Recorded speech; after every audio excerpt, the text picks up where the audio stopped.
Okay. Well, welcome everyone to the Cove Podcast. I'm Becco Gaming. And in today's podcast, we're talking about burnout. No, not like the burnout where you take your tires and you know what I'm talking. Burnout from overdoing something or things like that. That's what I'm referring to. As of late, I know I haven't done a podcast in a while, and that's part of the thing that I've ran into as a content creator is at least content creators like me who have to work a full-time job along with doing this while they're trying to maintain your business, your company. It's exhausting, if not draining, to say at least. The other day, my neighbor, she invites me to, or I go to music bingo with her and my family. We all do it. Or my parents and I, we do it, music bingo together. And we talk about it. And the thing that she asked me is like, "Oh, Bo, what do you do for fun?" And I'm like, "I work." It's like, "What do you mean you work?" And I'm like, "I'm working all the time. I work 40 hours a week at my job outside of my content creation. But then when on my days off from my job, I'm working on my content, and not forgetting about the fact that I try to go live at least 5 times, if not 6 times a week, and it's insane, truthfully, because you know being being devoted to starting out, you have to be devoted to the work with there being very minimum payout. Like I go or I'll upload a video, and it might have taken me 7 hours to make the video, and I'm gonna take 70 views. Like me getting 70 views is I looked at it as like, oh, that's a good day. Actually a pretty good day to get or that was a pretty good video if it got 70 views. But at the same time, part of me is like, I've I worked my butt off to make the video even possible, and yet there's very little payout. Which that's just kind of part of the struggles of being a small content creator. But but it's gotten to me lately. May I have the beginning of May. I busted my ass. I mean, I'm not kidding. There's one day I recorded from 7 a.m. to 7 p.m. And then the following day off I got up at 6, got going at 7, and I started editing all those videos from 7 a.m. to 7 p.m. Just nonstop editing to get all the videos done for the month of May. And I was exhausted. I didn't want to work on any other YouTube stuff because, I mean, I had the whole month covered. So, I mean, it allowed me to take a little breather. But now I got nothing for June, which I gotta get working on. But it's exhausting to the amount of work you have to put into it, especially when you're a one-man team. This leads and sometimes that just leads to content drop. And that's just one experience of burnout I had. Like this is the third Cove podcast. The other two Cove podcasts I did were in January. It's June. So I haven't done a Cove podcast in 4 months. Or I got my channel up right here. Give me a second. Let me look. Yeah, 4 months ago, I did my first Cove podcast. And it was exhausting. I or that I haven't done one, and it's just the amount of work I have to put in to even make some of these possible, scheduling, planning things out, even figuring out what I want to talk about. That's it. That was half the issue. I didn't even know what I was going to talk about until it just kind of dawned on me. I had the perfect topic to talk about, especially with some recent events such as this, where there's some where I'm like, I don't have much energy to sit down and bust out a recording or a stream or something to create content. Like I have so much content made that I just haven't even put out. I got YouTube shorts that I've been meaning to upload that I haven't uploaded and things like that. I It's crazy. But another thing that I was completely burnt out about, and I have viewers in chat, I have friends that can concur, is games that we play. I used to play Super Smash Bros. Ultimate every single day. I mean, there really wasn't another game I played. I'd go to school, I'd play when I got home, I'd get in a call with my buddies and like, hey, we're playing, and they're like, let's play Smash. We get in VC, we play Smash for 7 hours or 6 hours. Boom, good. Just do that every single day. When I first started streaming, I only wanted to play Smash, so I streamed only Smash. I'd sit down with I bought an Elgato to become the streamer. Sit down with or start streaming, start playing Smash on stream. Boom. Start streaming Smash. Every day. I have almost 2,000 hours in that game. And, there's not many games I have ever played that compete with how many hours I have put into it, like Smash. And there's only 2 other games I've ever put that many hours in, and I've been playing them for just as long. Or I've been playing them since they've came out, pretty much. That's the thing. Like, Destiny is another game.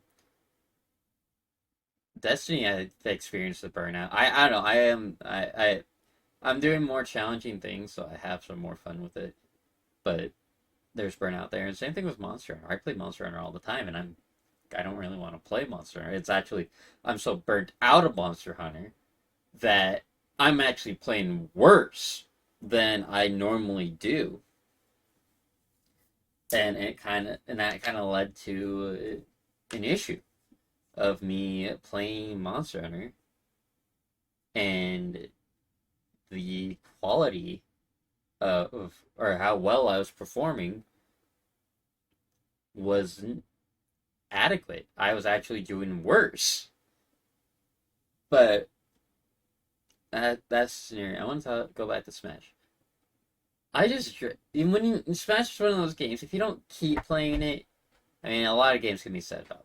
If you don't keep playing Smash, you come back, it sucks. It really, really sucks.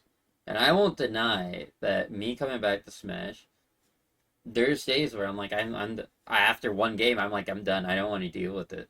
I and But yesterday was like one of the few days that like I've actually enjoyed just doing what I used to do, where I just had an arena open. I had my viewers playing with me. By the way, if you want to ever join in one of those arenas, twitch.tv/Rebecca Gaming. That selfless plug there. But I it was a blast. I had so much fun playing with them. Or playing with everybody. Playing my banjo. We were just having fun. And I wasn't frustrated whether I won or lost. I just felt good to play again. And it kind of it started making me think about, am I finally no longer, I cooled off? Am I no longer burnt out of Smash and I could feel comfortable about streaming more open arenas and or doing challenge runs and things like that. And I think it's slowly coming to be. In the future, I want to be able to take like these moments and put them on YouTube, but that's a lot of work. And I feel like there's some of my friends can concur, like content creators, they're a lot of work when it comes to, you know, creating videos. And it can be exhausting. I think a lot of what the issue with burnout when it comes to content creation and playing games is not necessarily like you don't want to. I've been wanting to play Smash for. I like playing Smash. It's part of my daily that I play Smash, but it was hard to be engaging in the idea of, oh, I'm playing Smash when I rather choke on my own sock than play Smash because it just wasn't fun. It was miserable. I can't. I can't remember like what a time like that. And I mean, I got another issues is I don't know how to keep the game fresh for me. That's another thing with Burnout. If the game's always staying fresh, there you don't really run into it. Constant updates. Like I know when I was when younger, I played Fortnite every single week. My buddy and I we'd play competitive. We climbed the ranks, and it worked out great because every week a new update happened, new changes, new item, buffs, nerfs, every single week. And it was awesome. We lived it up. We were excited about playing it. But sorry. We never felt burned out because it was always changing. Now things just take longer and it's slower and it just kind of, especially since Smash has been done for 2 years now, or a year now. It's been over a year. Because Sora came out last year. It's been over a year, hasn't it? Yeah, Sora came out a year ago. And it's crazy to think that that was like one of the last updates that Smash would get. And I always want to be. There's days I want to reminisce in what the past was like, and I want to do, more with that. But at the same time, you can't go back in the past and allow for that experience to happen. I think I'm coming up with more creative ways to play Smash for my viewers, for all y'all to be at least entertained with the Smash Monopoly videos, one of my best videos I have ever uploaded. And I'm happy it is. I put in a lot of work to make that video possible, and I think the key detail is just the engagement. And I don't know, I hope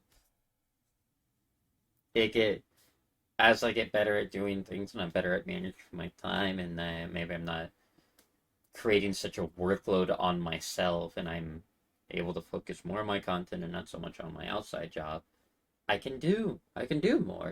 I would love to do more. But the issue I'm running into is I'm pushing myself to such a extreme that I don't know how I can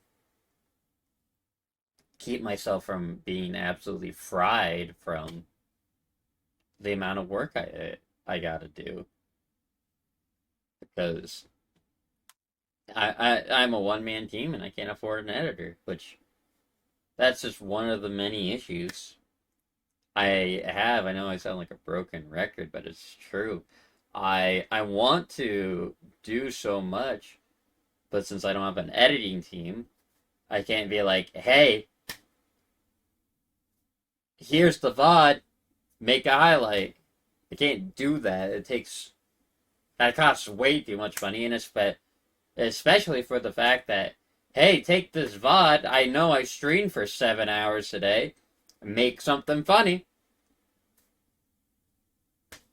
And some VODs, luck with that. Other VODs would be easy. Some VODs you can do it with the first 3 hours and call it a day, and makes 3 highlights out of the first VOD I can send. And there's some VODs that it's like, yeah, might get one clip. Now you can turn into a short, not a YouTube video. But that just serves as the what inspires me to keep going. The idea of a future where I can just do this full time. So it helps fight off the burnout. But at the same time, the it still just looms over my head. The weight of it sits on my shoulders. That even after I've done it all, or I do it all, I just can't. I can't shake it off, and I'd love to shake it off, but it's hard. I want, yeah. There's just so much I want to do, but I'm limited to the resources I have. I I think I've talked about burnout, just how it kind of just sucks all the energy out of you, and you don't want to do it anymore, even though deep down inside you do. What I have learned on how I handle burnout, at least compared to how maybe others don't handle burnout, I've just accepted that, okay, maybe I'm burnt out and I need a break. I mean, I know I'm only human, and sometimes you just gotta cave in and just accept the fact that I'm exhausted and I need to take a step back, take a breather, and just kind of embrace everything that is going on. I know for me, I straight up doing that. I wanted to. I just dead some days because of how hard I work. And it's not saying I'm not giving 115% every day, but sometimes you gotta just be like, okay, maybe not today's not the day, and just accept the fact that no matter how motivated you are, if you do it, the quality isn't going to be there. I have learned that quality is far superior than quantity, and I'm trying to put out quality content. I can't give the quality content if I'm sitting there every day and I'm like, I'm burnt out. How do you I come keep up? How do I do this? How do I sit down and record tomorrow, being June 3rd?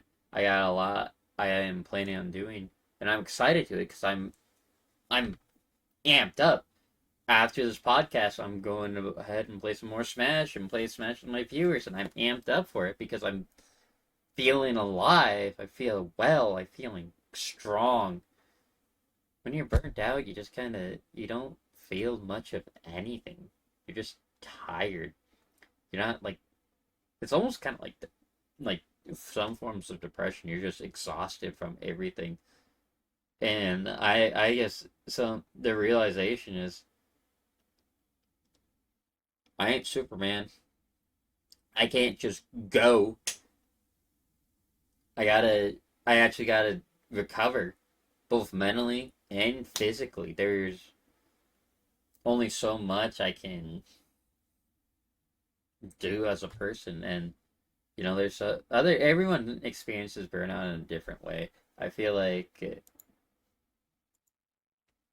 everyone handles it very differently, and the engagement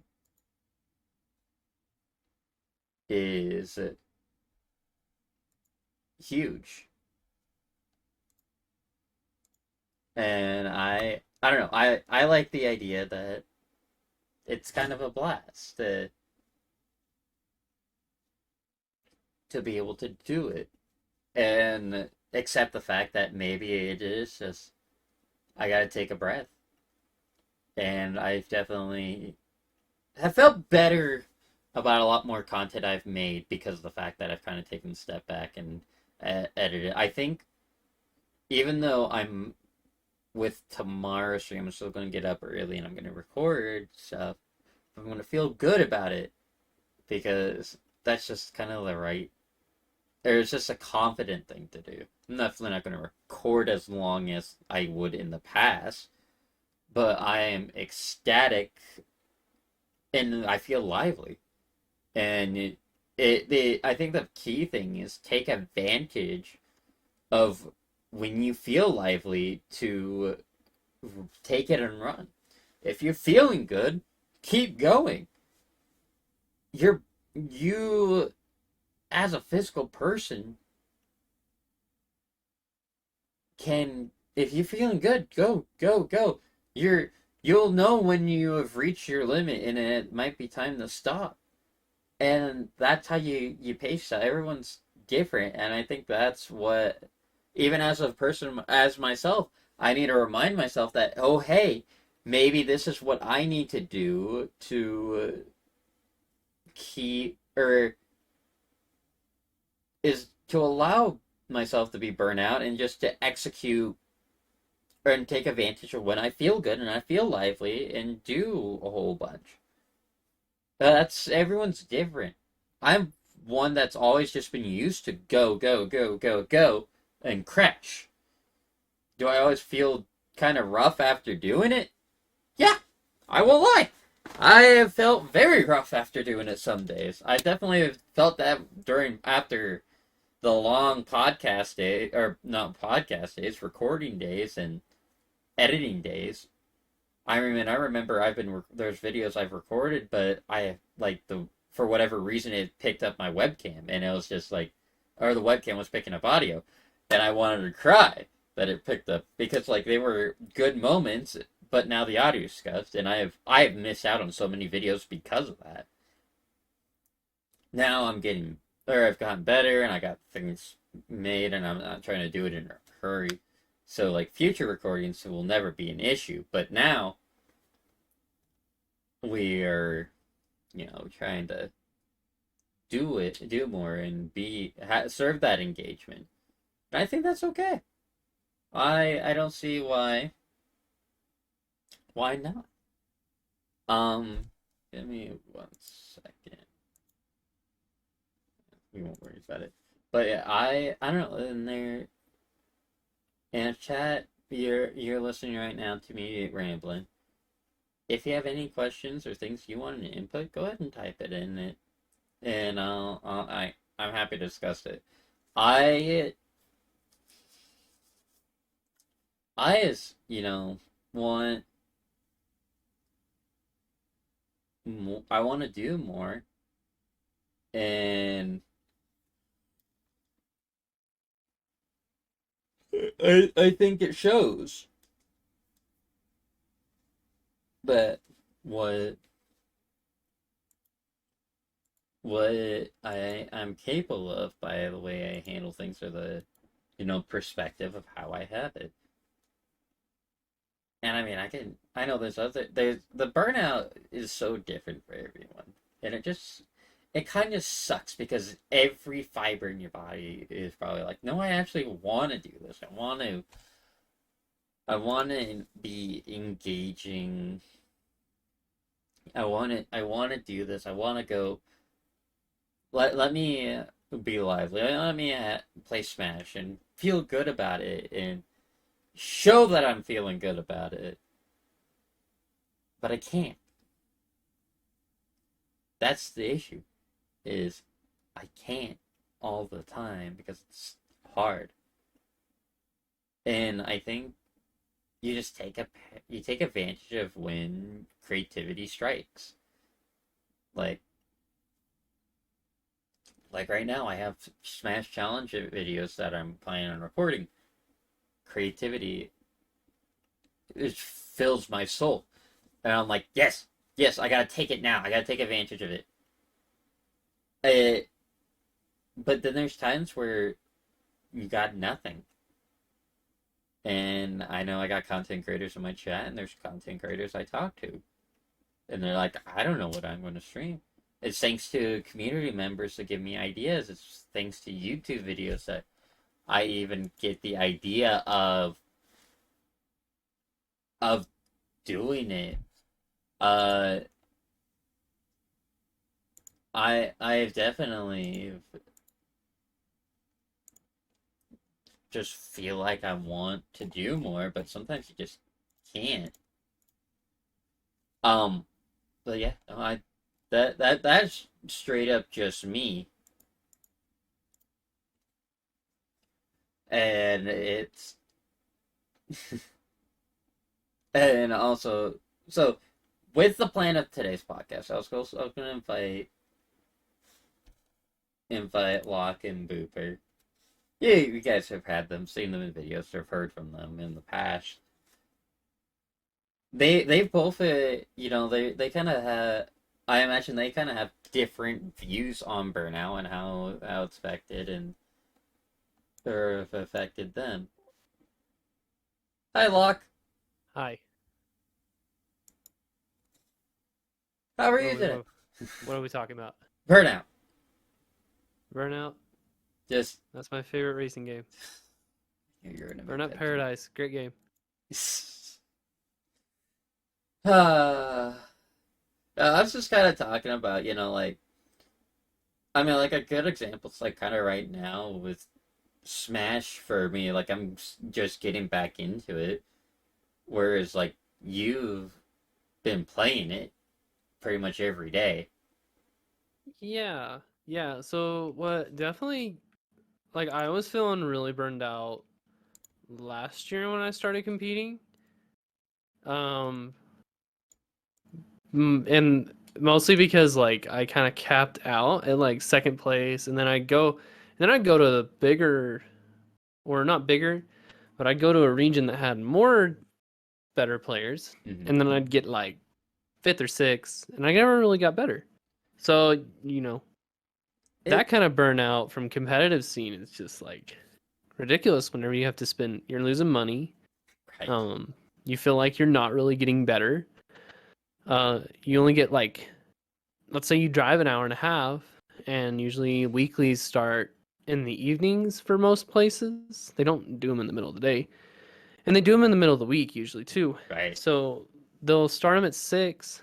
Well, you may not leave until 8, 9 o'clock. So you're not going to do friendlies with people. So you only get to play like twice if you go 0 and 2. And you don't really learn anything. No. No. Um, It. and so that's like a huge burnout, I think, for competitive people. If you Oh. haven't been playing for, years, even like we've talked about this, like even in the last generation of Smash games, where if you played competitively in those, it kind of helps. But if you're like brand Mhm. new, it's kind of discouraging, and that kind of goes to the burnout. But I think what's helped me lately is being a TO makes me feel like I don't have to go to these tournaments and do good. Right. Because I feel like I'm benefiting our community and I'm benefiting a venue, like a You local you mom are and pop shop. you're still creating the involvement in the interactions I in feel that. accomplished. Yeah, exactly. So instead of kind of like walking away, because there are those scenarios where I walk away 0 and 2. Now I feel like crap, and it just never feels good. But in the situation like, oh, I'm also TOing, I'm also contributing to my scene. I'm helping them out. We're developing things. Like I've watched the weeklies at that lounge, and like they've definitely changed just even like a fair bit. The little tidbits that I've tried to help you guys out with and things like that. I've seen a huge difference, and I feel like I it's love seeing the what's it called? So kind of like what we were talking about where you plateau and smash. I like seeing this change in something that I can actually physically change without having to be good at the game. right. Because we're seeing for a place that just started doing Smash tournaments only 3 months ago. We've been getting consistently about 20 players every monthly, and next month, if we end up having an opening for both New Mexico region and West Texas region, then we could possibly see 30 to 40 people for a Right. monthly, which would be fantastic for only our fourth or fifth monthly. So it's True. definitely it definitely feels really it definitely helps with the burnout. And they always say too that you never do as well as you could in a tournament that you're TOing. That's always I guess that's a saying because I've been told that by a couple of the TOs. I Our can pit player said that I too. could see that because you're so focused on running everything else. But honestly, like there's some people that I feel I feel like I'm one of them that if I was a TO, that I would honestly almost start playing better because I wouldn't be so stressed about the match. And that's always what's gotten me in the past is this oh, I'm so stressed out about the match that I can't like or I can't focus on anything else and that I need to as I'm playing the match, I'm trembling, I'm thinking, I'm panicking when we all know that the last thing that you should be doing is panicking Yeah, and I definitely don't think that I performed worse this past weekend during our monthly. I think that I just performed differently.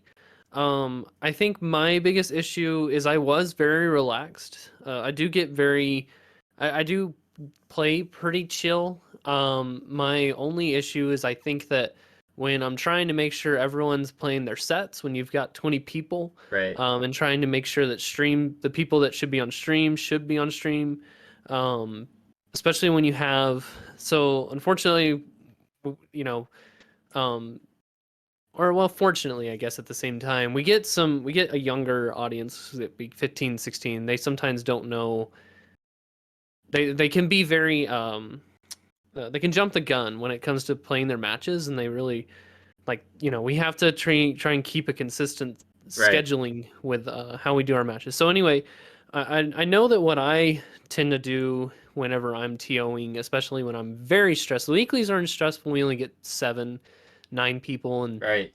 they tend to be the same people, so they kind of know what to do now. But when we get people we haven't seen before, I tend to play very rushed. I tend to try Oh and yeah, get through my match as as quick as I quickly can, can. so that I can go back up to the stand and try and help them, make sure like these people need to be playing, these people need to be Right, playing, like which in the it's future is probably gonna be better because our lounge is trying to handle it themselves too. So that's good. Yeah, no, like I can see that. Uh, as that is one of the issues. I don't know. I guess my my issue is like currently in the Smash thing in my area is that I am just not good enough. Not saying I'm a bad player, but I'm fighting when I go and up against the players here in this area. The like I will go 1-2, 2-2 if I'm lucky, and it's just always kind of rough. And, it's like, well, it's kind of there goes $20. And that is kind of the fun thing I think about doing. That's one thing that can be a refresher, but at the same time, not everyone has this ability to do this, Right, obviously. Where you get to play in other regions. If you go to other regions, you might be able to perform better. You may be able to play different people, different characters, because people play different even on the same characters. right. Um, but it's really hard when you don't have that ability. It can definitely keep people from wanting to keep going and then Mm. giving money, and Well, you're not ever seeing any money right. returned to you. It's not for me. It was never about the money return. It's just more of like the skill level of the players. I'm like it like I'm always fine diving in and like if I get the snot kicked out of me, I get the snot kicked out of me. But I'm walking away feeling like I'm not learning anything. That's part of the issue. I'm like there's getting snot kicked out of, but like our matches that we play against each other. Like they're saying, I'm picking up on more and more. Them, I might as well go set my controller down and go make a sandwich because it's about the same. And it does make a difference how those people, it helps when you have people that are really good, but also at the same time are good teachers too. At the same time, we're very fortunate where we're at because our best players are pretty chill, and they have a, there's always there's always the people that think they know how to explain things and what you should do, because everyone's kind of a critic in this game, but especially when it comes to proper gameplay. But I like the guys that keep it short and sweet and they keep it very simplified on what I should do to try and improve one thing, because you can't fix it all at one time. You can't focus on everything. Right, and that's what I think that's what probably discourages people too, gives them burnout, is there's too much to take in. There's too much to take in, and they feel overwhelmed on how to actually improve. And that I talked about that earlier. Like sometimes there's just too much to take in. It's how I feel about like all my videos. I would love if every video play the playthroughs, like when I finish up the Skylanders playthrough. I mean, I finished the entire game in like 2 days, and I just sat down and did 2 extremely long days of just nonstop recording. But then since that day, I haven't recorded I've recorded 1 YouTube video since then. Yeah, burnout can definitely occur in a lot of aspects in life. It's a lot of aspects in life, and but it all is, even though it occurs in a lot of aspects in life, it's kind of all the same. Typically, it's either a situation where it's too much, like you're taking in too much and you're just physically overwhelmed, and you're mentally overwhelmed and it just kind of exhausts you, or you've been going for so long that finally everything kind of just caught up to you, and now you're just like crashing. Like I talked about it earlier. You know this. I used to stream Smash every single day. Yeah. And now we're lucky if we get a Smash stream every month. Have you already talked about like what you do to try and do better about the burnout? So what I have learned when it comes to my personal burnout, I talked about it a bit earlier, is that I kind of just let it get to me. It's not a good way of handling it necessarily, but more of I am a person that will always and now forever be just go, go, go. And I've just learned the best way for me to deal with it is I'm going to get so much done when I feel good and I want to do stuff, like today, or like yesterday with Smash. I felt good with Smash. I almost decided to kept going till midnight. The only reason I didn't go is because I had work today, or past midnight, because I had work the next day. But I've had those streams where you've seen it, where I'm like, oh, I've only was planning on going live for 4 hours, and next thing I know, it's 3 a.m. I've seen the 6-hour Smash streams. Right. That just happened because I feel good, so I just go. And I've just decided that at least the best for me is just, I'm just going to go. I'm going to do so much. And yeah, I might crash after a bit, but I've done so much already, the time it's going to take me to recover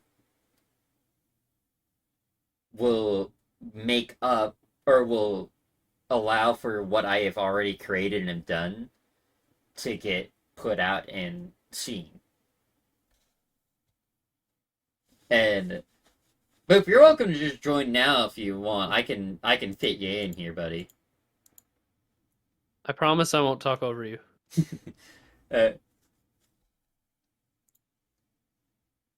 And I've got Zelda going in the background, so I'm plenty well just chill while I'm doing this. right, but for me, it really has just always been, oh hey, here we go. We're just all set. I'm set because like the May, I got all the videos done the first week of May, and I crashed for the rest of the month, and I just kind of did content slowly, but it worked out fine in the end. As now it's June, sure I don't have any content, but now I feel alive and I'm ready to go. I can understand that because I kind of do the same thing when it comes to running these tournaments and still playing at the same time, because monthlies are never really my high performance time. Right. Weeklies I try and do a little bit better, and that's mostly because that's when I actually get to want to play, because I kind of just let the tournament run itself, and that way I'm kind of it's kind of like a relaxing thing for me where I can kind of shut off one part of my brain that I've been using, Right. and then not worry about the next monthly for another month. And it kind of, there's things that affect too, I think, how much people want to play the game when it comes to what you're doing outside of playing Smash. Because I've been TOing, I've got a full-time job, Right. and I'm married, and I still want to play other games at the same time too. So, that might can get to people too in a certain age demographic. Oh yeah, no, I completely agree. I have definitely can imagine that being the demographic. And hi Boop. Hey, How are you? doing pretty good. Gosh, all of us in a voice call? When was the last time that happened? Think The December. summer of 2020. Right. I don't know. It does feel, it might have actually been like 6 months ago, It, it, 7 months ago. it's been it's felt like forever. But yeah, and I mean that now I mean like Booper, you're now introduce you in. You're a really good example of burnout because of the amount of content you've done. Oh, for sure. Definitely. No better example of burnout than a retired smasher. I I I mean it's straight up the truth though. Like I mean, how how else are you gonna keep up with everything? I mean, especially with the fact that not only were you a retired smasher, you're a retired Smash content creator most of the time. It's a lot of work. Yeah, you saw that TikTok I posted yesterday. I basically was just asking my followers, I was like, what do you guys want to see from me anymore? Because Smash is over from here. Right? Which makes it Like, which please give me some recommendations for what to do. and yeah, no, I can imagine how that how that feels. It's very frustrating. It is not a good feeling. No, I can imagine. And I mean, I have where you and I have been kind of down that same boat. I mean, I ironically, you've kind of ran into the opposite issue Locke and I have had in the sense of competitive, where How well, you being the best player in the region and not really many people actually being able to go toe to toe with you. Yeah, Where it's a blessing and a curse. If you want to win cash prizes, sure, but if you're trying to have fun, it's like well, it's not I great. feel like it'd be boring. It That's is the very boring. because it's like sure, like I don't get me wrong, I'd love to win, but I want the fights that I have to feel successful. Like I want them to feel like they had meaning, not me bullying a level 3 CPU. Yeah, it's a really weird situation I find myself in sometimes because I've built such a reputation for being the best player in my area that everyone kind of knows that when I walk into a tournament, they know what to expect from me. Right. So every now and then, someone will bring one of their friends down to the tournament, and they're pretty good, close to my level. I've not lost yet, but it's Right. also very stressful. It's exciting, but stressful because You're trying to hold that mantle. yeah, I'm trying to hold that mantle up. I can't look weak in front of my fans. You know what I Right. mean? Right. But And that's what I kind of like about our region is we are in the opposite boat, except for, I mean, Joe, our pit player, is definitely, he's hands down the best right now. There's not been anybody to take a set on him in probably a year. In grand finals, I don't even think he's had a losers run from one of us in the region. But when you get down to second place, we have probably 6 people that we can interchange in there, and it's kind of a nice feeling having that reputation because I feel like, oh well, if I lost to this person, everyone still knows I'm tied for second best in the area, right. even if I lose. Yeah, no, and I'm sitting here like, it's like a challenge for everyone there to try to beat me every time, right. and it's just See, and I think that's good for most cases. I think it ultimately falls upon the issue of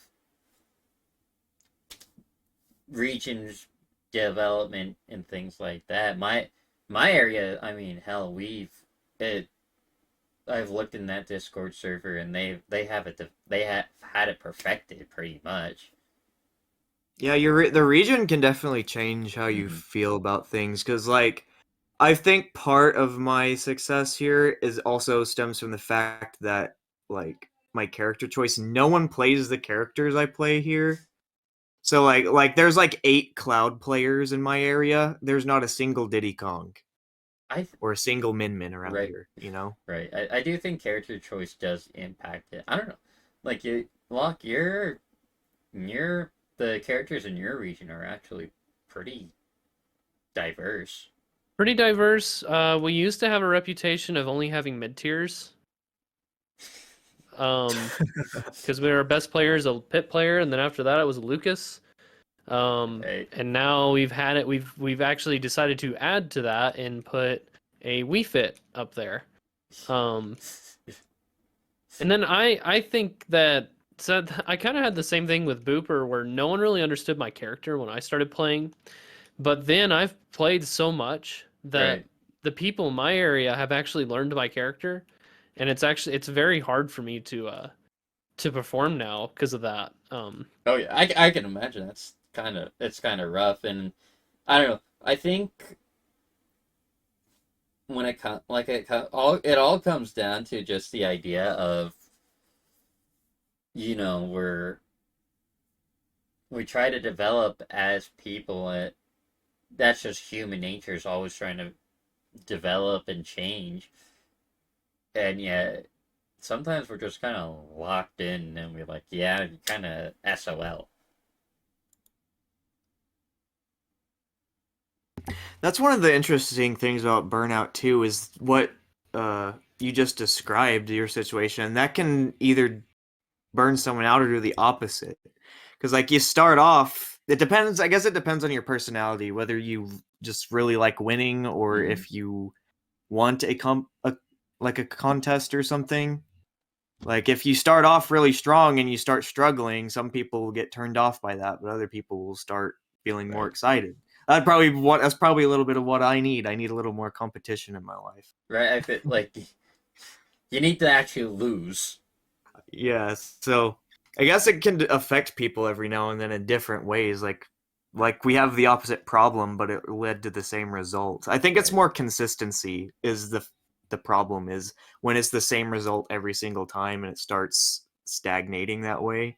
That's what Right. causes people to get burned out. It's not necessarily that you are losing a lot or that you win too much or something. It's just I is agree there with any that. variety to it, you know? I agree because I think even the best player in the area can get burnout, Mm-hmm. even if he's not losing. you can. I mean, you were even seeing it in some pro Smash players. They're just Oh yeah, a exhausted. lot of top players have retired recently. I've seen. They're they're top players are either retiring or they're going to Luminosity. But I mean, But we're getting some back because Zachary left for a little while and he decided to come back and play. I'll be truthful, I am surprised he came back. yeah. He Came was back strong with the character out of left field. he came back. Well, that but he was. It wasn't like he wasn't doing anything competitive. He was playing. He was playing Pokemon Unite. I And- have not touched that game in so long. I know, but that's what he was doing. Is he was competing in tournaments or Pokemon Unite tournaments, and I mean, like third place was making like 3 times as much as first place would at a tournament for a Smash tournament. Which makes sense, right? Right. Well, Like, yeah, right. Because Pokemon actually Smash never pays very well, and Well, Smash Pokemon pays a lot. Pokemon, like competitive Pokemon, is not only supported by the company, it's encouraged. Like they promote how great it is, or how great their competitive Pokemon scene is, and how unique it is, and how like the prize pools are huge. That's another thing about burnout is I'm sure it definitely helps if you have like some form of support, no matter Oh, who yeah. it's from, Oh, yeah. whether it's the developer of the game or your family or whatever Right, it that is. you could. And I mean, I am blessed that my family supports me in my endeavors of content creation. But I mean they probably would have rather if I stuck to college and got my degree. But I won't deny that. But I am grateful that they do support me in my endeavors of, hey, I'm currently busting my ass off and I'm trying to make this happen. I've got to give a huge shout out to my wife because she would freaking ride with me all the way to our West Texas locals Oh gosh. almost every week at like it's an hour ahead because they're on Central Time, and so we wouldn't get back until probably midnight. Right. And of Yeah. course, I'm not like in the best mood because I just went 0-2, and she still like supported me and went there every single week. Like it definitely helped. Like Yeah. I probably would have quit a lot sooner If if you she didn't. wouldn't have been going with me. That's fair. First, that's goals, and also second, Right. that's like evidence for what I was saying. Like It, it's it, just having any form of support. The more support you get, I'm sure the more encouragement you right. get, and the It's less likely you are to just burn out. it's just like it's the energy that surrounds you. I mean, it definitely is like you or like you spent all your time doing this, and then you look and it's like, oh hey, I spent 6 hours editing this video. It got 2 views. You just kind of cry inside a little bit. I relate to that. Uh, If I get a video that doesn't do well, I delete it. yeah, I but think the TikTok algorithm is weird like that too. So however your most recent video did affects how your next video will do. So I just delete the bad ones to true. keep it off my algorithm. That's fair. But yeah, no, I think as a content creator, you run into those issues all the time of like it it definitely when you have videos that do not perform, it kind of does kill your mood by a great deal. Being like, oh yeah, yeah, just don't mind me. I'm just gonna go cry at a corner now after I've just spent 12 hours editing this video, making it look amazing. It is just like, oh yeah, yeah, do. But at the same time, I don't know. It also can have that other effect, like, oh, wait, this video sucked? Well, you know what? I'm gonna make a better one next time. Yeah, there's definitely that lesson learned, kind of like when you lose a match or Right. lose a set. You know, if you have the dedication to keep trying to learn, then you can go. You know, I know that Mike. So whenever I took coaching lessons, one of the things he recommended that I could do to try and get better, if I didn't make it on stream, is I could have someone record, you know, my videos or my match while I was playing, which can be a little uncomfortable, I think, for some people, and it kind of just shows like how dedicated can you be to be in that uncomfortable situation of, hey, do you mind if I record our match? Right. You know. It's kind of, yeah, it runs in that issue, and I can get that. I wish what I did in the past when I was playing consistent competitive was that I recorded my matches, not necessarily the matches I won, because clearly I won, and I don't know, the matches I win, I feel like I don't really ever want to, or I mean, there's just things I could reflect upon. Sure, everyone can, but typically it's the matches that you lose is where most of your screw ups come from. Yeah, And it's definitely harder to analyze a match that you won one, to learn from it because you you won. know there's definitely stuff you probably did wrong in a match that you won, Right, but it's but like harder to tell yourself that, I guess. right. I mean, It, there's always the wrong, but if you like, apparently you did enough right because you won. it can also misinform you sometimes Mm-hmm. because if you look back at a match you won and you do something that works and that wins you the match, that could have been a horrible thing and you just got lucky because your opponent was not as good as you or Right, something. And right. so you think that that's an optimal thing to do and it's not.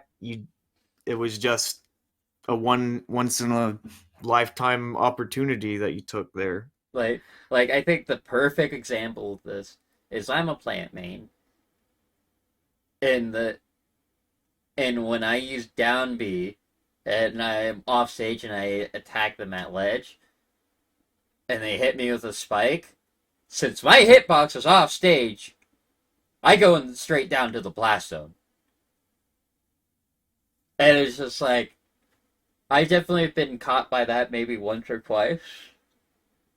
But I've also had scenarios where it's just worked. So it's like, oh yeah, it's safe to do it. It's not safe to do it. It really isn't. It's like those people that have that mindset where they say, as long as it's working, keep doing it or something. I'm just like, Right? If it ain't broke, don't fix that'll it. win you the match, but that's not gonna make you better. Like you Right. should, even if it's not, you should always be trying to do the most optimal thing.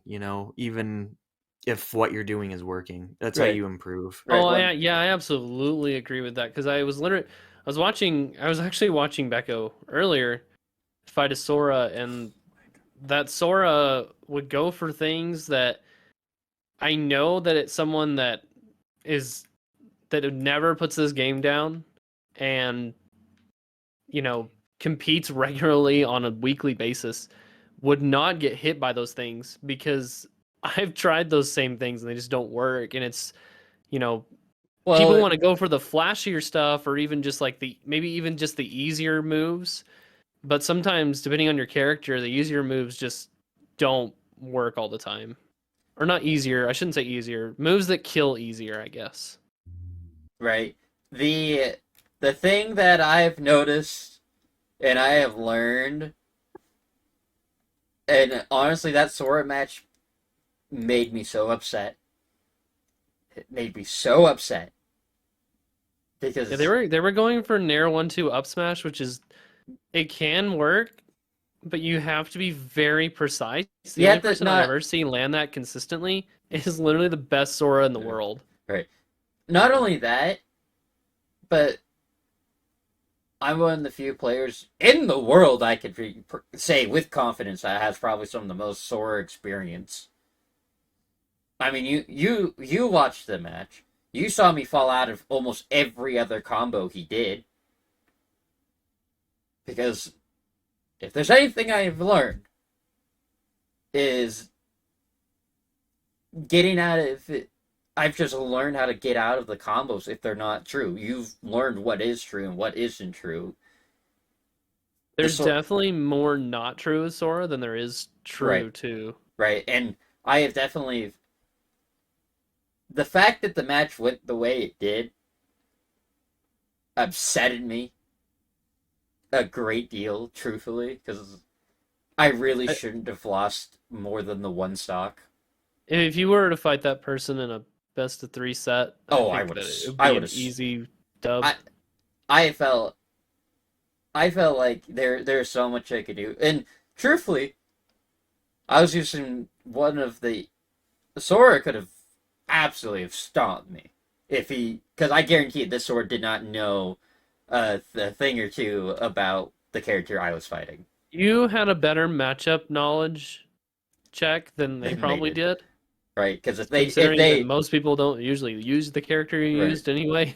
right that's true. But if he knew that he could counter Wonder Wing and actually kill me for it, he would have won. He would have won. He would have easily have won. Because there are so many moments like, oh, if I was fighting you, I would have died. I would have died right there. Like, yep, that wouldn't have won right there.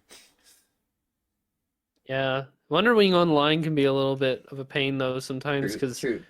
you want to react, but you don't have You can't. you have a great startup frame with his counter, but you don't have anything like Little Mac or Oh yeah, Joker or hit Incineroar. anymore. Right, that's true. But I think like I'm trying not to beat myself up too over it too much.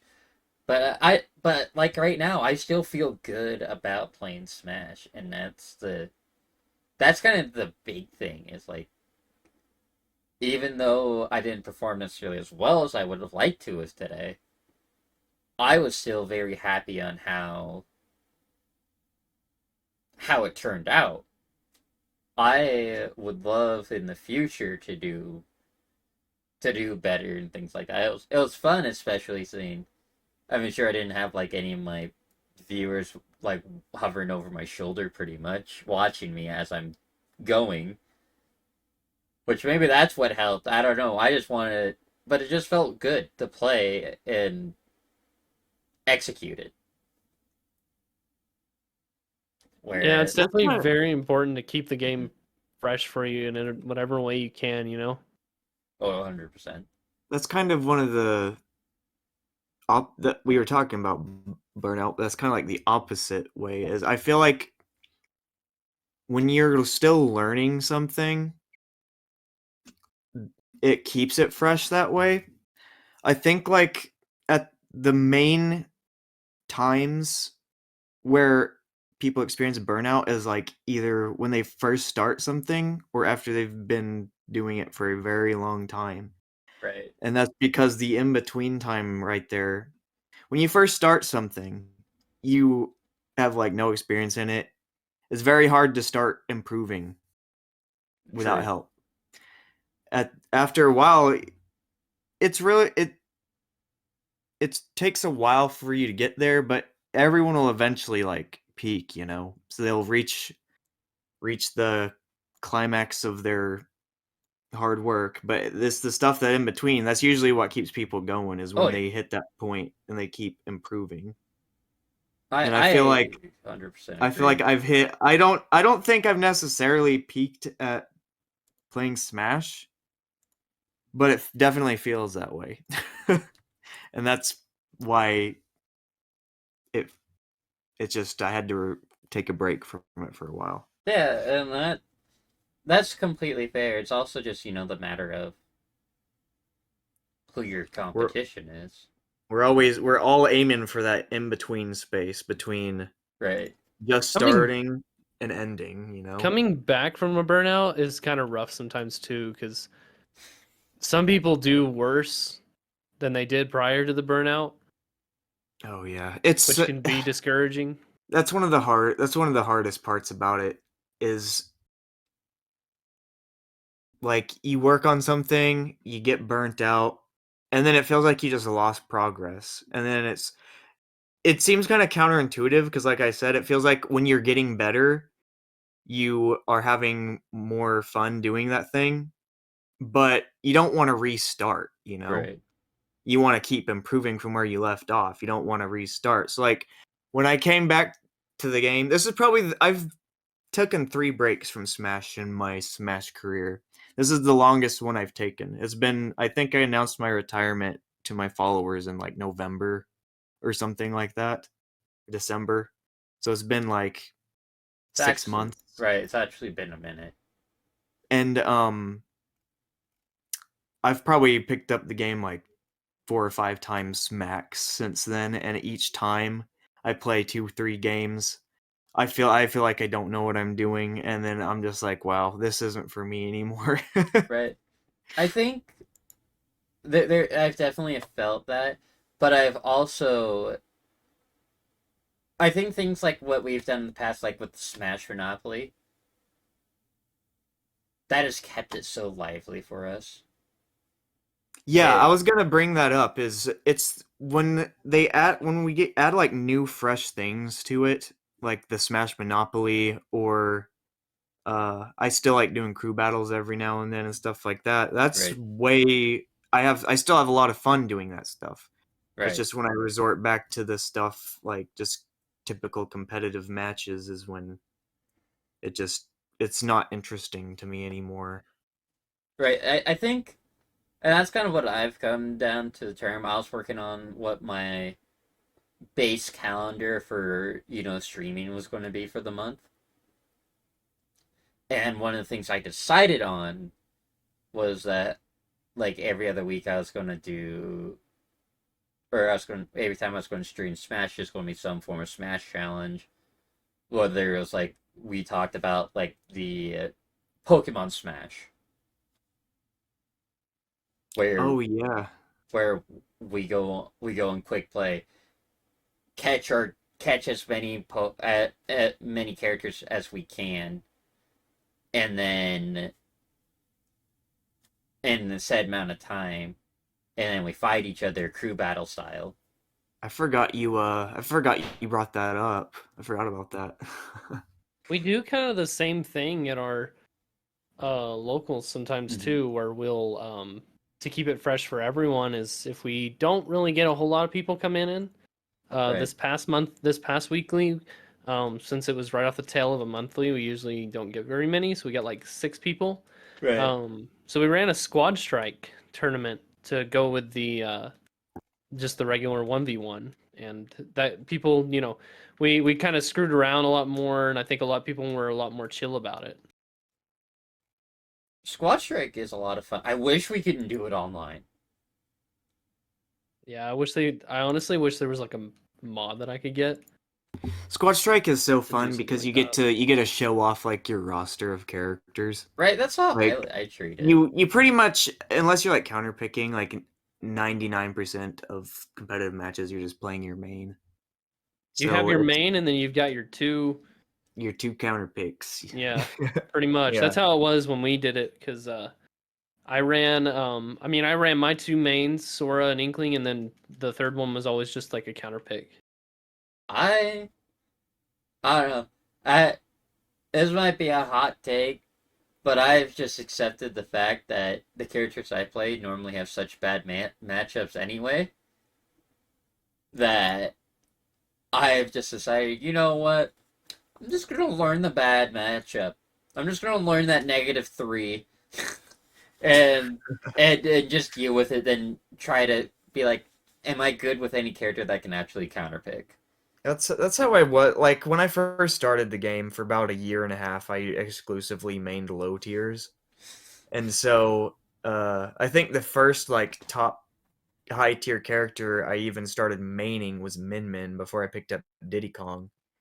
And this it's just so much more fun playing good characters sometimes My because you God, don't. because you can It's not actually fun playing DDD and spending 80% of the match in a combo. you It's can just like actually do something yeah. that I feel you there. So I stuck with it. I was like, I'm just gonna play I my high tiers I from bet now that on. kind of contributes to a lot of burnout too, is the character you use. especially for Especially if you're Smash in like an players. area that has nothing but freaking high tiers and S tier characters, True. and you're over here like, I want to get good with Ganondorf. Oh yeah, And meta. We haven't even talked about that. The meta of Oh, the games can just really turn It- you off too. I have not. I'm one who plays an annoying character, but they're just getting too common in that game. I can't. you, I you, can't go. I can't go 3 matches without facing one anymore. you know what's kind of funny, and this has occurred to me. You know what character fallen off that you just don't ever see anymore? Pithra. I was gonna guess that Pyramithra. Yeah. Like they, when they first came out, everybody played them.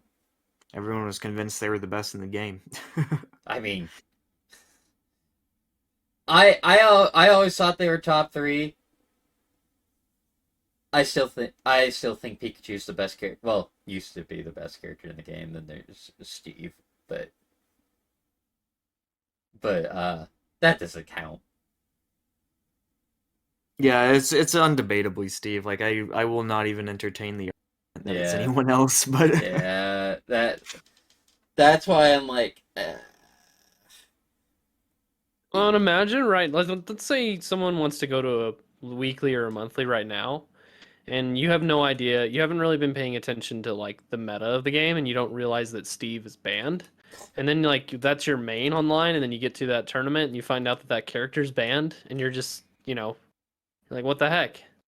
I can't Yeah, even use the character. that's another one of Steve weird should things. get I just feel unbanned. like the discourse between characters too is just really, like I said, I play Min Min. I once got booed at a tournament by a crowd of 25 people because I played my main in grand finals. The attitude people have towards the characters and stuff, it just really, I don't know. Mhm. It kind of made me not enjoy That, participating. that's fair. I don't know. I think Steve should get unbanned because if you sit down and think about it, the only reason Steve got banned is because there's actually players playing them. Was he banned at Battle of BC5? Probably, Because but I believe Akola won, and I highly doubt Akola used the secondary in one. right, but then probably not. It's really hard for me to say that because I understand people's attitude for Right. the ban, but it's like it's like such a weird subject because I can understand both sides. Well, my argument, and this occurred to me over last night's conversation that we had in our group chat. Steve got banned for a mechanic or a tech that just allows him to live.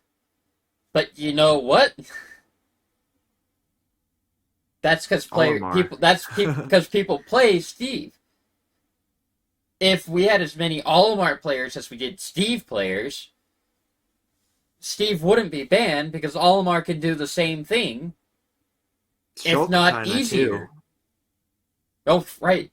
Like, Right, with shield art, you mean? right. Yeah. Like, Yeah, he just negates all knockback in the same fashion. I think, Just I has a can- cooldown on it. right. Right. I think the issue isn't necessarily the fact that. I mean, I think the real reason why they want to ban Steve is they just needed an excuse to try to get rid of a character that has a 0 to death combo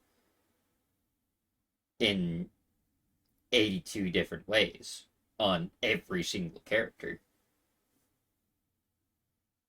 See, part of what I was saying is it's just a really hard situation because I understand why people want to ban him, just for both the fact that he's broken and for the fact that it's just not fun seeing him and fighting against him everywhere all the time, you know? But it's like I can understand that and it could like but if you ban him on one hand, there's a lot of people that just lost their character. There's a lot of like you were saying, there's a lot of someone could just show up to a tournament. It could cause problems, you know? But Right. then on the other hand, it's like if they don't ban Steve, like I could see it killing the game like permanently, to be honest. But it's a really touchy thing to deal with, and it's a hard situation, I think, for Oh, a lot yeah. of tournament I think that's organizers why they too. haven't committed at any of these tournaments, because I just looked and Battles at BC5 did have Akola at second. Spargo won, but Akola did take second with Steve. So, I mean, they're hesitant on it at these bigger tournaments. And I mean, to be fair, these bigger tournaments are dying. Like, there's just less and less big tournaments every year. I mean, Yeah, so I'm almost telling me there's another set of tournaments that's going to be going away from somewhere. I just can't remember which one it was. another set? I think so. I just can't remember which one they were talking about. It was at our monthly they were talking about it. Like, the issue is now that there's just no events left. And, I mean, unless Luminosity decides to step in and kind of be the front force like Panda was, that's gonna be kind of the drive for that. Because I mean, hell, Smash Yeah. is just in a tough situation right now, and I guess the bottom line for my point is I can understand why a lot of people are quitting the game. oh yeah, And it's really a difficult situation, and I just think it's kind of hard to come to a conclusion on what to do about it. Like, people are gonna leave. People who want to stay are just gonna stay. People who want to leave are gonna leave, and I think that's just how how they have to deal with it. No matter what conclusion they come to when it comes to tournaments and characters and stuff. right. And I kind of I think it is just straight up just that kind of being like, what's left, if because like now it's like, oh, the future of competitive Pokemon, or Pokemon Smash, new Smash game comes out. Oh, hey, you know all those organizations that ran all the tournaments? Oh yeah, they all shut down. They're gone. Yeah, it definitely sucks if there is gonna be a new installment in the future that we're not gonna have, the same. We're not gonna have a summit because since they're not BTS gonna be doing Smash it is gone. anymore, Right. and I highly doubt that a new installment would be enough because I mean, it's kind of like these bridges or these boats got burned right. to no return. I mean, it's possible to have, or like for another company like BTS Smash to show up and do it where they invite the best of the best and have the community involved and things like that. I mean, the issue is funding. And now with the fact that like it seems like every day a new tournament, or a tournament that people look forward to see is shutting down. And I don't think it helps too when you have to be at these tournaments in person because we don't have a good online structure for this game where right. other games you have the ability to run tournaments online with probably, I would imagine, I'm not really a partaker in it. I would imagine without any issues. I know that another TO in our area who's the Guilty Gear and Street Fighter TO, he does most of his tournaments lately that he's been able to do a few of them, and I mean a lot of people have entered online with no issues. And even with higher payout than we do for our offline tourneys. I don't know if y'all saw, but Sakurai even confirmed that he never thought that Smash was meant for an online environment. But He actually confirmed that, like, I think last week. Well, I mean, I guess it makes sense. It is an initial party game, so it's more like a thing. The entire concept of the game is sitting around with your friends at your house or something, just right, playing the but game. Playing a free for all. Yeah. the issue is you can't do that. Welcome to the stream, Saffron. The issue is you can't as a company you can't rely on that anymore. Yeah, you can't rely on just like back when Smash first came out, that was standard. Like there was no online for pretty much anything. But these days, most games are online, and that's how most people play. Not everyone has friends, okay? Well, Some people want to be able to play Smash well, online. or what about like us? You guys are my friends. We would not be able to play together if they don't How have am an I online gonna like? Hey guys, let's play Smash. Sick. We all live across the country. We can't play Smash because I got the I got the Switch. You know, it just doesn't work in this modern society, especially with how we've developed. I mean, it's fine when you develop a game for the full intention of, yeah, you're just supposed to play this by yourself. But nowadays, there's very few games that are ever successful in pulling that off. And we're in a world of online communication now. right, we're a world of online communication, and we need to. Honestly, games like this rely on it. That's one of the things that really sucks about Burnout too. Is what if you make so many friends doing stuff you love, you know? And when you lose that passion for that thing, it makes it like harder to connect with your friends that you made. Right. So like I made some of the best friends in my life I've made playing Smash. And they're still my friends. Like you guys are still my friends. Right. But there's some people who my only connection to them really was that game. And that's not necessarily a bad thing, but whenever you get tired of that game, that's like you're cut off from those people. It's hard. I completely agree, and that's epic, Saffron. That it is that like, and I kind of felt that way. And I mean, there was times I felt bad for you a lot because Boop and I were so burnt out from Smash. But like, yeah, you kept playing, and like there. Don't get me wrong. There's times where I'm like, yeah, I want to play with you, but at the same time, since I haven't been playing, it feels rough to play it because you brought a gun to a knife fight, and I don't even have a knife. I just have the handle, and it's like it's hard for. I don't know. I'll think that when we play later tonight, being this the concept of like, oh, I'm gonna get in an arena. You whip out your sore eyes. I already know. If you're playing any character you play regularly, Right. I've accepted that I'm probably just gonna lose to you now. Right. I'm not kept up in it at all.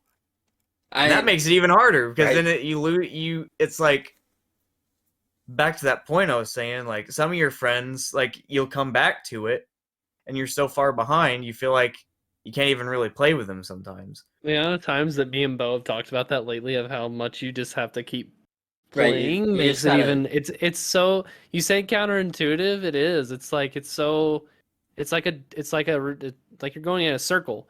You play because you're trying to get better, and then you plateau out, and then you get burned out because you plateaued out and you're not seeing any improvement, so you stop playing for a while. Right. And then you're like, you know what, I kind of want to play Smash when my friends are playing Smash. So you go back to playing Smash, and And then you're like, man, I gotta keep playing because they're so far ahead of me. So you play and play and play, and then you plateau out. And that's just like that just happens with a lot of things too. Like you'll take a break from something and you will just lose so much progress. Like I think it was about a year ago now. I was back when I can't remember exactly. I had just started a new job, and so I wasn't studying like Japanese for a while, for about 2 months. Right. And I come back, I'm like, ah, I haven't studied in so long. I come back to it. I've forgotten like 4 months worth of study. And I'm like, oh my god, I'm gonna have to completely restart like what I did like the last 4 previous months. That's so much time. I eventually got back to it, but it just gets so frustrating, and sometimes it almost like I almost just gave up there. I was like, that's so much time I just lost. And it 100%. makes it even harder to get back into something because it feels like it's almost not worth it. Oh yeah. I definitely feel that. And it is, I think, right now for all of us, or for a lot of us, it is just how can we, in times of burnout, so we don't just feel like we've fallen off and there's just no path of return. How do we make it so we can still keep our blades Like, sharp and yeah, want to keep how do you engaged? take a break from something without losing progress, you know? It's like a really hard thing to do. I mean, I think it's things like what we were talking about earlier, where it's uh, like when we play Smash Monopoly, or like we were doing when we do Pokemon Smash and things like that, where we do these wacky, or we do these kind of, we play the game that it's intentionally made to be. Which Good I mean, point. Good point. like we make it a party game and we have fun. Sometimes, yeah, that's a good point. Sometimes sometimes it's not even taking a break. Sometimes it's just not You taking can it play the so game. seriously. Yeah, exactly. That's what I was gonna say. Was We have one thing that we helps have fun. me, since you guys have kind of taken a break, is Kate and I pretty much play. I wouldn't say every day since about May 17th, I believe, is about the date that we kind of stopped playing together. And Right. I've been busy doing something else, but um, I would say that almost every single day we go to the gym and stuff, we would play for like an hour, and that kind of kept it fresh for me because we do chill stuff. Like we play 5 stock and we play with Final Smash Meter on, and we Right. play on her. You know, she loves playing on Living Room and Wii Fit Studio. Right. We goof around. I don't really like it, but hey, I'll go and pick Spring Stadium to kind of balance it out. So Right. Right. And I think that's good. I think it's, yeah, you have fun you with have to it. find a way to keep it fresh. If you What- still want to play the game and kind of keep a hang of the controls, there are ways to do it without actually playing competitively. Mhm. I'd also advise that people do it sooner rather than later because that's how burnout happens, I think, is like you just reach a point where you're just like, all right, I'm done. I'm taking a break. Now it's to the point where if I go back to Smash or something, even when I'm playing casually, sometimes I have fun. Other times I'm just like, wow, I'm really bored right now. So it's like better to like start doing that early on, like trying to keep the game fresh instead of Mhm. waiting to the last drop and then Right. you have nothing left. It's Oh, just like 100%. because then you'll just never want to turn it back on again, no matter how you're playing it. Yeah, no, that's 100% right up the alley when it comes to it. Just being like, yeah,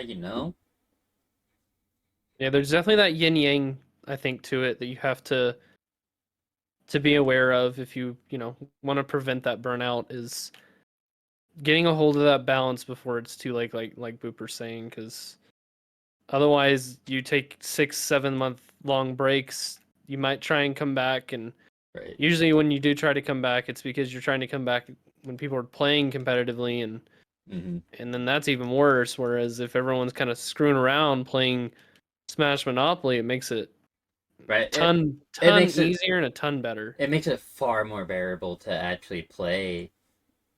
Because everyone's kind of dying to random crap Oh gosh, yeah.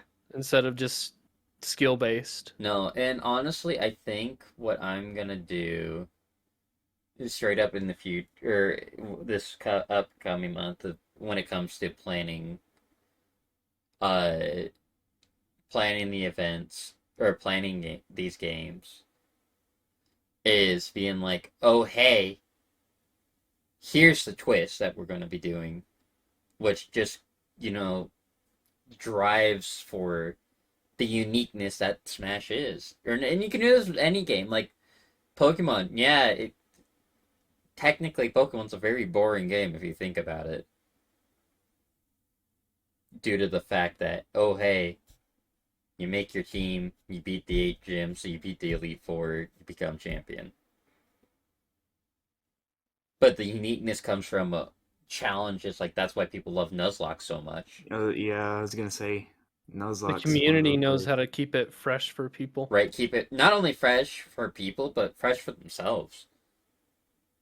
Yeah, usually that's the reason it gets developed in the first place. Those ideas is because they're trying to make it fun for themselves, and then other people see it and they're like, "Oh, this is a fun idea. Like this looks like it's a great time." Right, let's Kinda do like this. Smash Monopoly. That's why Smash Monopoly was so fun for me. It was just so completely different. Like you can change it up a little bit, like, oh, I'll do a Squad Strike instead or something, but it's still essentially almost the same thing. But then you throw something like Smash Monopoly in there, and it's just something completely unique and fresh, and it's fun. I agree. I think that's just kind of the best way to do it. I mean, yeah, no, it's kind of the main point of it. It's just like, how do we keep it alive? I think I might just be too competitive of a person. I put too much. I'm competitive about everything in my life, to an unhealthy degree sometimes. Right. That's valid. Even when I'm trying to have fun in like these goofy little modes, sometimes it's like I still got to be the best one here. I mean, that's fair. I don't know. I have definitely learned how to have a little bit more fun with. I do think it is a lot easier if you're okay with losing, you know? Right. Depends on how you take losing too, because I think we had this conversation a while back, but we were talking about how some people just can't accept loss as like a tool for learning and getting better. They see that if they lose or they're losing, that it's like pointless or something, and they just get really salty about it. They just can't handle losing, and so they never improve. Like you lose, you gotta lose to get better. No one starts as the best in the world at anything. True. I think the hardest time I've ever had with losing, honestly, isn't when I get swept. I can kind of like come away from that and be a little bit, like, dang, I played bad. I think the times where I've felt bad losing is when it's last stock, last hit. True. And I barely lost, you know. I think I think that's a healthy thing though. Like competitively, I think like it's an emotional thing at that point. Yeah, that frustration. I think that's healthier than just like it's kind of, I don't know. For me, it's kind of 50-50. Depends on how the last stock goes, or that last stock like last hit. Because like you and I had a match last night, Walk, where I thought it was a really good game. Where it was literally last stock, last hit. Oh yeah, when I was playing Pit. Yeah, I thought that was a really good game for the both. Yeah, that was us. like the first game I played. And I mean, like, sure, I won, but at the same time, like I don't know, that game. I still think I would have felt good even if your F smash actually fully connected and I didn't fall out of it or whatever. I see that as like a different like situation. It's one thing if something's really close, you're both playing each other. Right. It's very close, that frustration when you lose and acknowledgement. That's far healthier than like someone who's fighting someone far superior to them and they just can't accept it and they have like all these excuses like, oh, this person just playing a busted character, Right. or my control, like they just come up with all these reasons even though it's quite obvious who the better player was. I feel like there's a difference. I get what you're saying, and that's what you're kind of saying about it being healthier. Is Yeah. the person, if they're kind of throwing out the Johns of why they lost, as opposed to being aware, like, dang, that was such a close Right. Like, match. It's definitely healthier mentally, I think. Like I was playing Overwatch like 2 nights ago. And I was on competitive and I think I broke the record for the closest game in Overwatch ever. Um it was we both were attacking, we did our attacks and we both made it to the end. So the score was 3-3. And then their turn, we had a 45-second lead actually, so we were winning.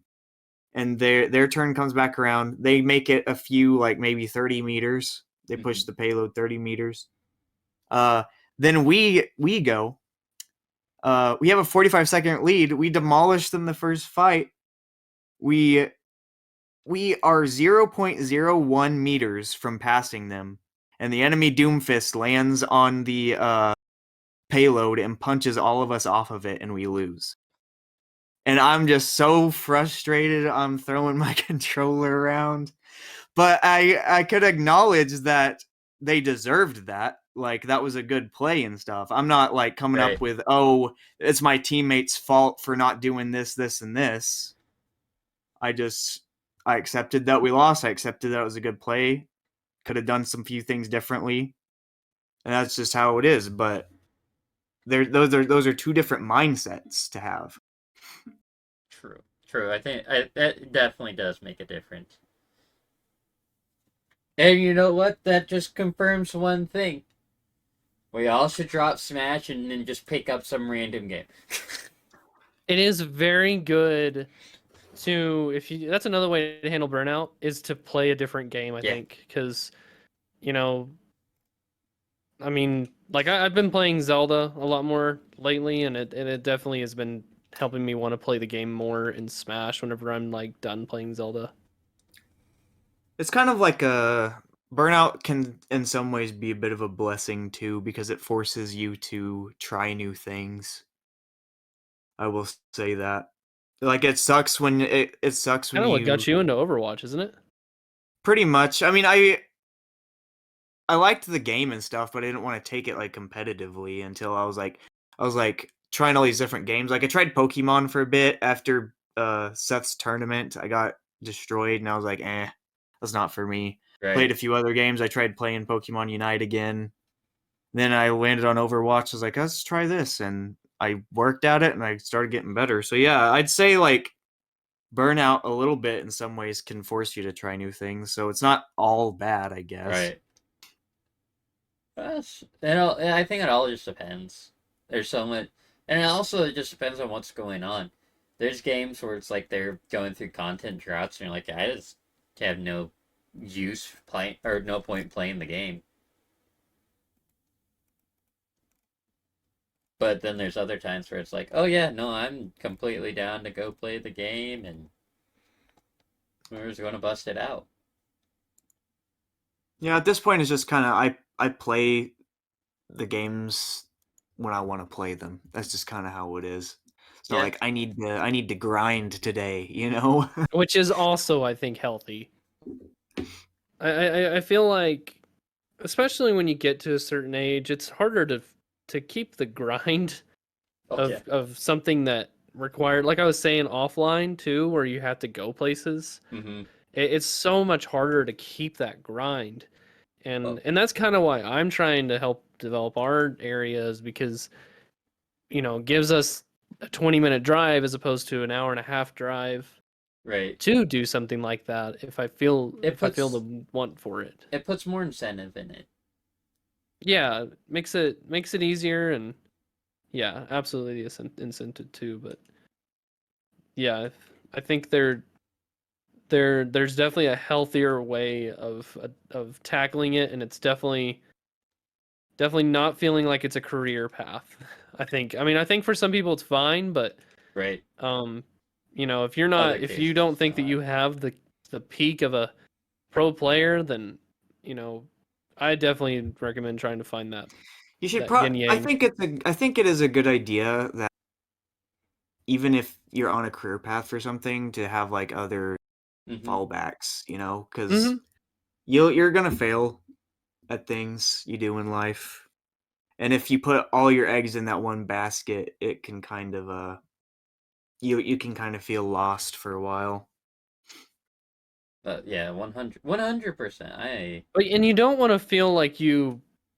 That's one thing I am proud to say that I did was I did try doing competitive, and I think that anyone that does really decent at the game or is at least above average or average should at least try it, Mm-hmm. and just to see, you know, just to say that you did it, because if you do really like the game and you play it 1v1 and you don't just play party and you are slightly competitive, I definitely think it's a good idea to at least go to a tournament, And try it you know, out. once or twice. Yeah, and just kind of See how you try it, do. and you probably you know you'll lose. You The know. people there will. There's always the people that go consistently that win. It's very rare that someone will just come out of nowhere, and unless it's some kind of Arcadian where Right. your PR players aren't competing and it's just randos, you know, you might have a good chance at that. But yeah, that's one thing I'll gladly say I'll never regret is at least just trying it, you know? I think that's huge. I have definitely felt that. You know what's one of the games that I thought was absolutely kind of funny that I enjoyed so much playing when I was taking a break from Smash? Guilty Gear. Well, yeah, you did try that a few times. I want to I get into Guilty Gear so bad. I've heard just it feels kind of similar to Smash, is from what I've heard. it feels similar to Smash. I mean, it's your classic fighting game, so your 2D fighter, Right. and it feels good. I guess is the best way to describe it. I'm not sitting there like connection is phenomenal. I used to be such a big that's part of what I was saying, putting all your eggs in one basket. I used to be such a big fighting games fan, and I Mortal Kombat was the first game I ever took competitively. Played Street Fighter, Pokken Tournament, all the fighting games, you know. And Right. then Smash came along, and I was like, this is all I want to play all the time. And now it's just like now then I like you said, I had to go on a hunt for a new thing to do after that, because I was like, all right, played this for 4 years straight. Now what? Right. Like the Sora's out. There's no more updates, which I was so that worried me, and it happened too. I was so worried. I was like, the game's not getting updates anymore. I wonder how long it's going to be before I just get bored of this game. I think It I was think about 6 months. ultimately my biggest complaint is the fact that the game didn't get another update after like we got the last patch. We got the next patch a month after Sora came out. You can't just add a completely new character and then do one update and call it. Like, you're gonna have to at least have 3 or 4 balance patches, because Right. a new character completely change. It's an entirely new meta, even if It it's is just one character. I would imagine it's very different from how other fighting games are treated too, where the last DLC comes out and then they act like the game doesn't really exist a whole lot. I mean, we get the amiibo announcements, but like Well, that's now it. after Pyra and Mithra, like I'm worried they're just gonna be done with it. We're never gonna hear anything about Smash Ultimate from Nintendo. Right. Because we got Got that amiibo tournament, and it comes out about the same time that Pyra and Mithra release, and And It's then it's so crazy how Smash Ultimate went from one of the hypest games. Like everyone was always excited to hear about the next character, every balance update. Anytime there was like a Nintendo Direct, people were like having like Oh, conspiracies of oh, the next who's the character. next character? Yeah, now it's just like no one talks about it anymore. That'll happen within like a year. Right? It's kind of like, well, and now that Tears of the Kingdom came out, like Nintendo doesn't have many mainline games left for their console. they all they could do is announce sequels to things. Other than Metroid Prime 4, which might be a cross-gen type of deal where like Zelda, like Breath of the Wild was on the Wii U and the Switch. Right. Prime 4 could do the same thing where it's between two consoles, but Right? And I mean, we got Dread, or like we got Metroid Dread, which that was great. But I mean, like you think of all the characters that Nintendo owns, like truthfully, all they have left, which don't get me wrong, I would not complain if this happened, is if Donkey Kong got a new game. Like give me a new Donkey Kong Country game, please, That'd be pretty cool. please. You know, they could make another. It's been a while since we had one of those. Another what? Punch got out Out. right. All right. We did get a Punch Out remake on the Wii, and that was really cool. They could do the Yeah. same thing and Right. make another remake of it. That'd be really cool. Right. Just like even though like remakes are great, I really just want like a new game. I would be very much hyped about a Donkey Kong 64 type of 3D Right. Switch game. Like I would love a Donkey Kong Country anything. Like I think it'd be an absolute blast to have that because it's just fun. I mean, hell, Kirby's had 2 titles for the Switch since the Switch came out. Technically 3 if you count the Return to Dreamland remaster. We've had 2 3D Zeldas. New 3D Zeldas. I like the Switch goes hard. Like, don't get me wrong. Yeah. Like, the Switch is a phenomenal console. I'm just saying, like, how many more years do you think we have of the Switch lifetime before they announce their newest console? I give it next year. Truthfully, I don't think there is another year. That's the. It came out like what 2017. Yeah, it'll be 7 years in March. Yeah, they're about overdue. Like, that's the thing is like I see like the next. Like I see Tears of the Kingdom as like one of the last like major Switch games to be released. I don't really see many more. One thing that I love seeing is the amount of tablets that we've had come out that are video game devices that do the Switch but like PC gaming. And you know, it does kind of show just how fast all that has just developed. Right.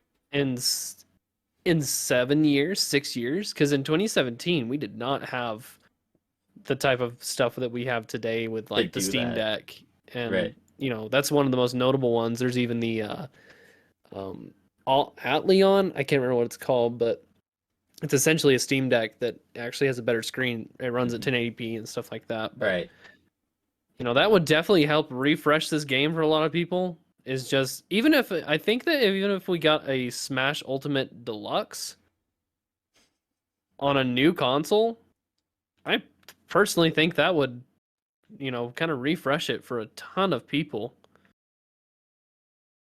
Yeah. People will probably be upset because then we'd have to buy it again. We'd buy it again, and then, you know, all the people that bought the game, you know, that spent money on the DLC, it's probably going to be repackaged for $70, so... Right.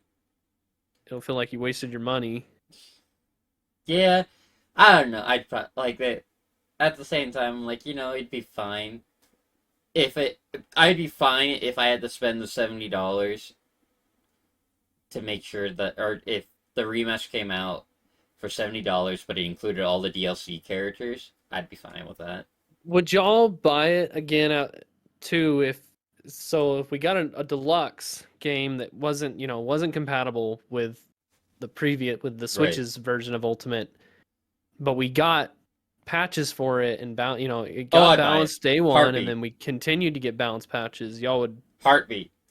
Yeah, for sure. Undebatable. Because I think that would be the biggest turn on for competitive Smash too. I for think it would be a way to revive the game. For competitive wise, yeah, no, it'd thrive. Because I gripe about this every day. Every time I fight your Sora, one free shard, if I get hit by a single shard, shouldn't turn me into an ice cube. And it doesn't even have to be a shard I see. It can be a phantom shard that freezes. A little shard too. Be freezing you longer than PK freeze. Right? Like it freezing you longer than PK freeze, or the fact that you gotta get hit for 5 seconds by Ice Climber's Blizzard to even get frozen. Yeah, I will say that even in the offline locals that we have, people don't normally complain about my character too much. The only thing that is consistent is people think Blizzaga is a little busted. It is! It sends you flying. It's just like, it's got more knockback than a forward smash. It's kind of similar to how we've talked about like Steve's deal on how it's literally a broken mechanic on how it behaves with other characters and the interactions. If you counter or you reflect Sora's freeze too, it does weird trajectory when it freezes Sora too. Like it sends him flying off into the corner. Well, that to show how busted Blizzaga is, play against a villager and Isabelle that can pocket the one shard. Single shard. The one single shard, and have him throw it at you. And it freezes you. I don't think it does. It does! I'm 95% sure it doesn't. But there's that 5% that you are doubting. I've definitely been frozen by a reflector. I don't think that because I remember Sakurai showing it off with Isabelle's pocket and his reveal, and it just hits him and does like 2% damage. But it's like that doesn't really make up for the fact that he can do the opposite and freeze you with the one shard that Isabelle and Villager just threw out. Right. It's frustrating. And that's straight up like that'd be the only thing I'd want tweaked on Sora, is just increase the amount of shards it takes to actually freeze to Blizzaga. I think his down smash is kind of stupid too. That's my least favorite move of his. I've just learned how to deal with it. But if they announced the next Switch console and they said, okay, there's going to be an Ultimate Deluxe, there's going to be new patches every month, 12 patches, like, I'll take that. And I'd do it. I'd spend the $70 right then and there. I would be excited too for something like that, just for the competitive sake of kind of how I've talked about, like if you've played Smash 4 or if you started in Smash Brawl and you've been playing since then, you tend to do a lot better. Well, and than the people that start brand new. Right. Also, you know what? It removes the stress at competitive scenes. Because I don't know if you've ever ran into this in your locals, but I've gone to locals where they didn't have Piranha Plant on the Switch. Oh, yeah, I've been there too. Yeah, we had that issue for a while. That's the one reason that my Switch even gets brought to the locals still, is because they have a very convoluted way of getting DLC on their consoles. We have to finagle our way through the internet. You finesse the and system. Desync it. Yeah, you download the DLCs on the Switches, then you disconnect them from the internet, so then you go on your main Switch, connect it back to the internet, then it has the DLC in that. I know. Yeah, we have to do it like on all 5 of them now. But yeah, it was an issue for a while because we didn't have DLC for probably 2 months, I think. Right. Ever since I got that new Switch, because you remember my old one, I remember when your old one Just like kind of broke. bricked. Yeah. I don't know what the problem is, but if I am not connected to the internet, it will not have my DLC characters on there. Did you make so when you got this one, did it ask you if you had another Switch or anything like that Yes. to transfer your data? Did you put that you like transfer your data and did all that stuff? I transferred all my info and stuff on there. It has everything else on there. It had my GSP, had all my spirits, everything. It just didn't have the DLC unless I'm connected to Wi-Fi. Then it's on there. I don't know what if I'm not connected to the Wi-Fi. It just doesn't have the DLC characters on there. That's usually when you boot up the game. Does it always say checking if software can be played? Yes. If Yes. it does, then your Switch is probably not set to your primary Switch. Yeah, you just have to set that. And that'll instantly fix the issue, because that's what the issue Seth ran into. Okay. Yeah, that's what we good have to do at our.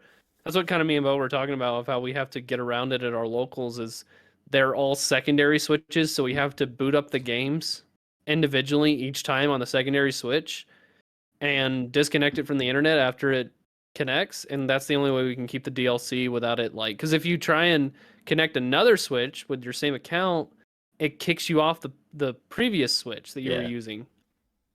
You can't use more than one switch on the internet if that's like a secondary and a primary. It's That's weird. It's very Why would Nintendo. Why? Because they don't want you game sharing. Yeah, they don't want you essentially robbing them out of money. Yeah. Because so there's no reason why you would ever want the Switches at that point. Right. That's weird. That's exactly right. Weird. Yeah, that's the exact reason why you wouldn't want more than one Switch, but they want people to have more than one Switch. See, that doesn't seem like it. That's the one thing that every other console does, or like Xbox and PlayStation do, or well, I don't know if PlayStation does. I know Xbox does this, where you can game share with other accounts, and it works out great. I know there's a point where Seth, you can do that. My on brother and I, PlayStation we did too. that. We game share accounts, and all the games he ever purchased on his account, I have access to, and all the games I've ever purchased, I have access to, or that he has access to them.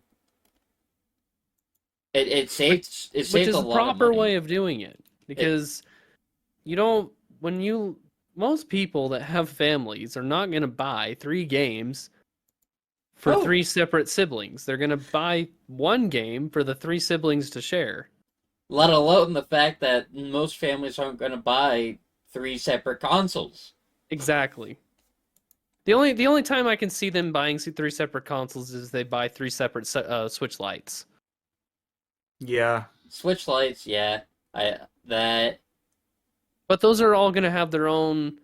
See, at that point, that's what makes it kind of convoluted. Because then you have to, if you want to buy DLC though for all 3 Switch Lites, you have to buy DLC for all 3 Switch Lites. Otherwise, little Timmy and little Johnny can't play the games at the same exact time. Right. With the DLC. Yeah. Because it kicks them off.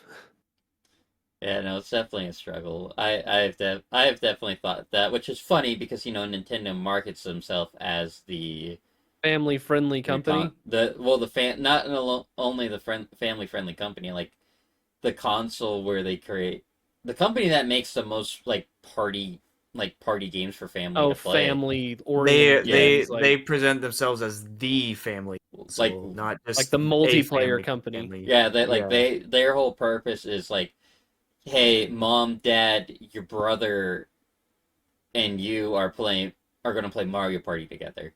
You're going to play Switch Sports together. You're going to do that. And it doesn't happen. It isn't as simple as that. I wish it was, but it isn't.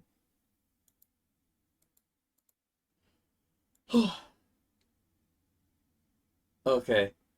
You know, I had the full intentions of playing Smash. But it's also almost Had midnight. or have? I had, Oh. but it's almost midnight. And I got videos I gotta record tomorrow morning before I go live. Yeah. So, any final thoughts that you guys want to put out there with Burnout? Don't take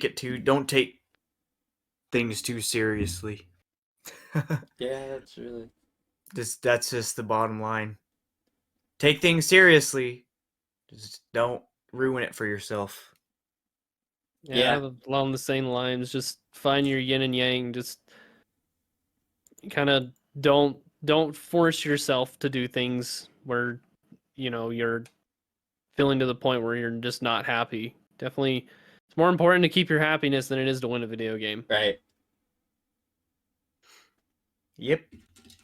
Okay, perfect. Okay, folks, that does it for us then. This was the Cove Podcast. Thank you, Lock Booper, for joining in and putting in your input. Because I think it's important to hear, for people to hear, other perspectives on how how burnout happens, and it's definitely impactful for some people to be like, oh wait, okay, I'm not alone in this when I hear that, or I'm burnt out and I just don't have any energy for it. But that does it for the Cove Podcast. As always, I've been Becco Gaming. We've been gaming. I hope to see you around next time. Goodbye.